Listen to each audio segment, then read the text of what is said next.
This ride is, for lack of a better word, sponsored by Utah State Parks and Recreation. The purpose of the big ride, which I wanted to go over, but one of them is to showcase the area. As Joan said, last year we did San Juan County, which was the first for a lot of us to be there. I know the economic impact of having this many people in a small community was big, but that economic impact spreads by showcasing. We impact them economically, we get to show other people, and that's the purpose here. Is we're all leaders. We want you to see what this area has to offer, and then bring your clubs back here and showcase it and take them on the same trails and let them see what Kanab has to offer. We want to get you guys excited that you go back to your clubs. If you're not already a member of the Utah OHV Association, which Gary is the president of, if you're not a member of that already, we want you to go back and get your clubs excited and get them to join up. As we've mentioned, the only way that we're going to win and survive is if we all work together. We can't be individualists. We have to work together to do this. And this association was put together so that we could network and we can work together.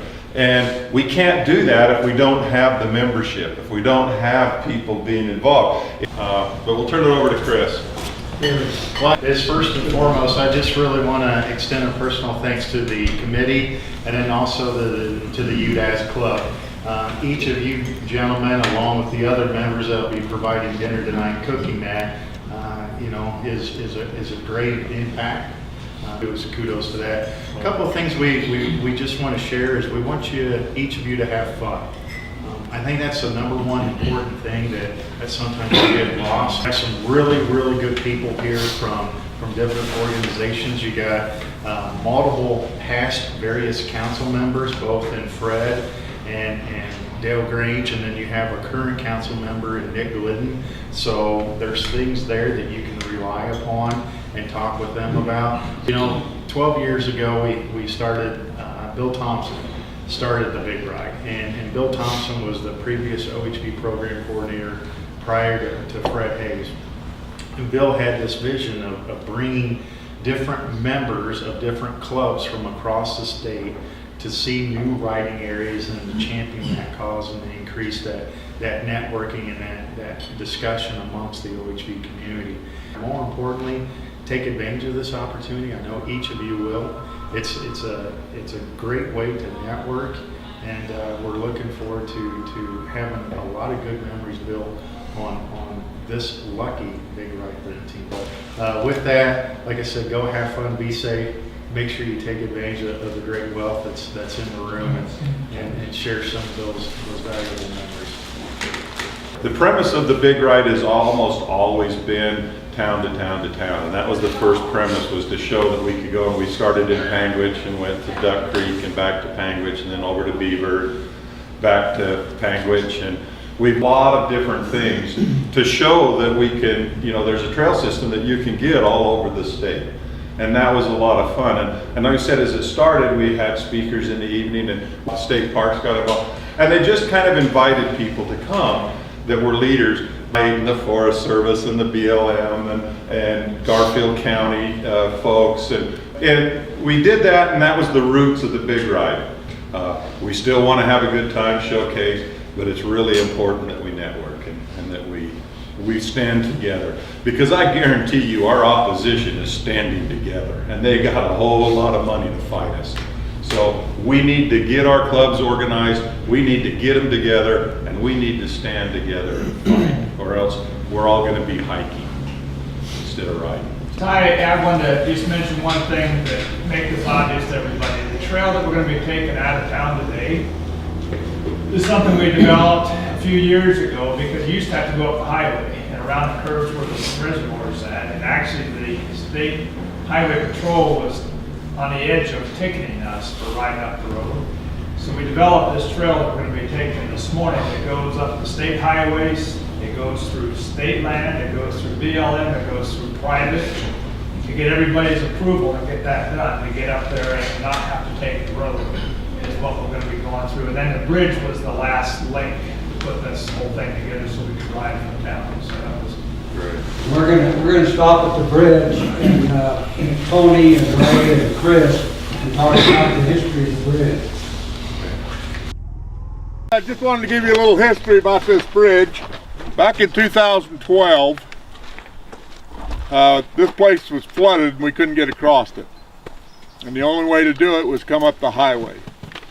Well, back then Utah didn't have a law that says we could ride on the highway. So basically Hog Canyon is off limits unless you towed your trailer up here and dumped up here. So we got some engineers together and they looked at it. And the price they gave us was between $280,000 and $350,000 to put a bridge in here. That was way out of our league. We couldn't even touch that. We got a hold of Chris. And you know Chris, he's always got money. He just throws it out there. And so Chris says, yeah, I got a little money. And then we went to BLM because part of this land is BLM land. And went to them and said, what's it going to take? Well, we'll have to do an EA. We said, okay. So that went on for a little while. Finally, January of 2015, we really got serious about it. Went to Page Steel, got a commitment from them. Got money from Chris, start out. Went to the BLM and set a record. Probably the fastest EA they've ever done. 3 months we had an EA to go across the bridge. So we started from there. The people that really helped us, you can see on their sign over here. We ended up all in all with everything, and Page Steel helped us a lot. They built the bridge. They hauled it in for nothing. They helped us. They brought their crane in and set it for nothing. So they really helped us out a lot.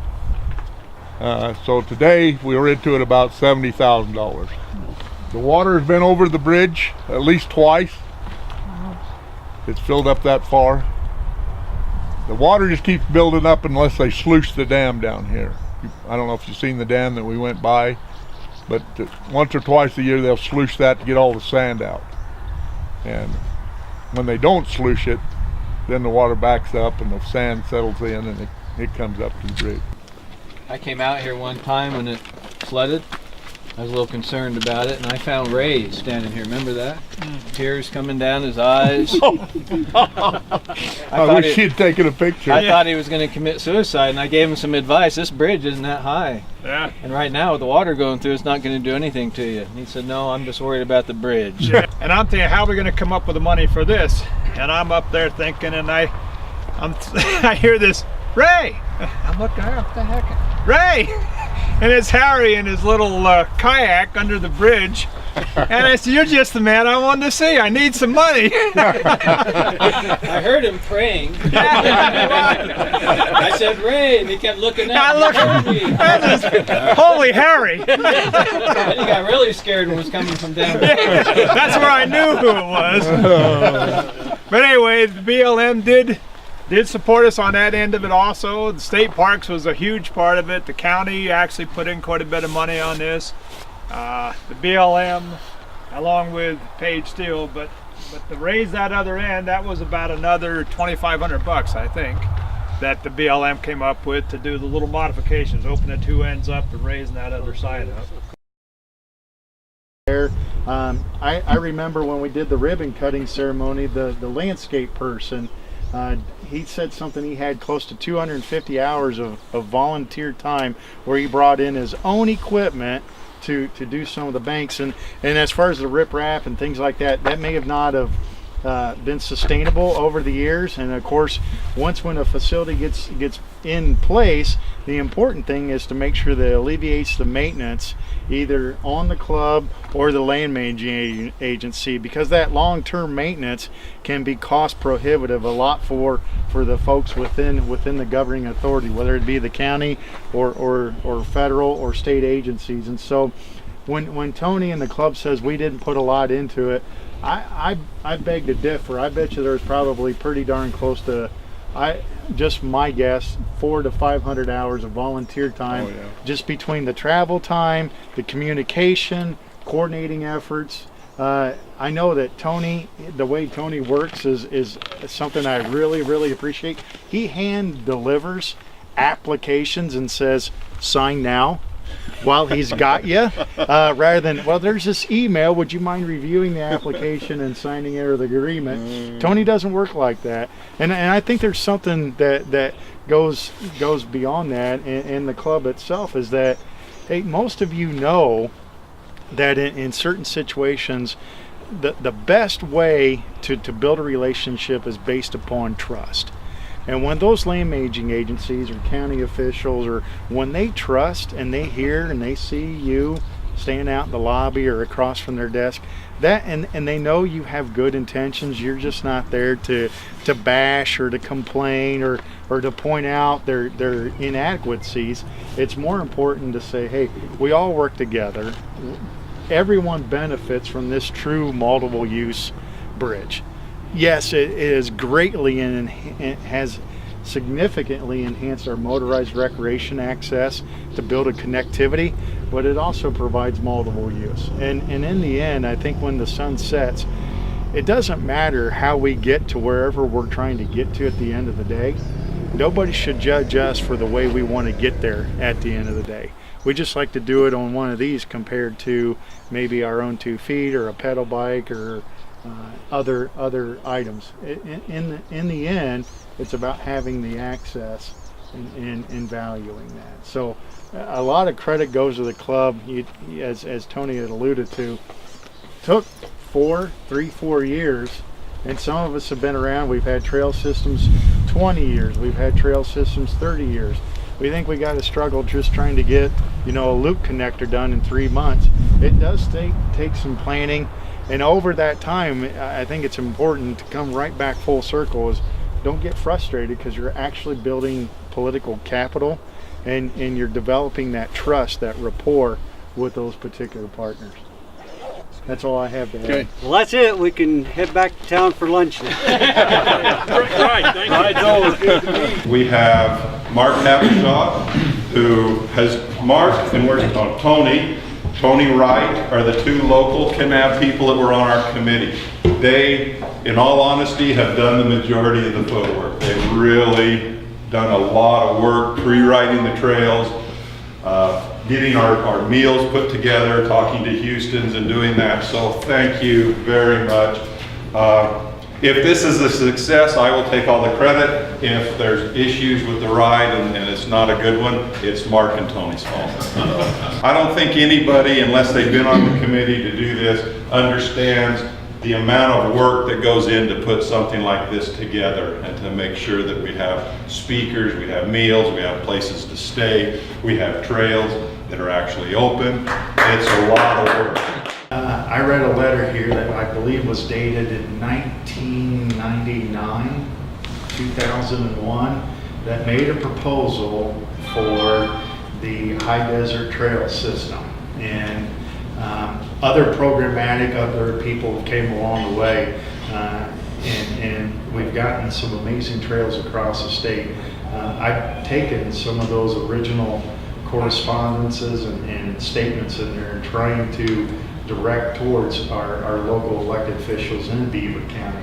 They are starting to champion that vision. And in Millard County, where we rode, 2 years ago, when we had the county commissioner in Millard County come and spoke to us, they've kind of got the vision. And what we ultimately see is the ability to ride from Tooele County all the way down to the Utah Arizona border. It's pretty much have that spine very similar like what we have on the higher elevation, but in the shoulder season. So gone not forgotten is what I want you to know, is that, hey, is there any movement on that? And I think different personalities along the way help guide those things.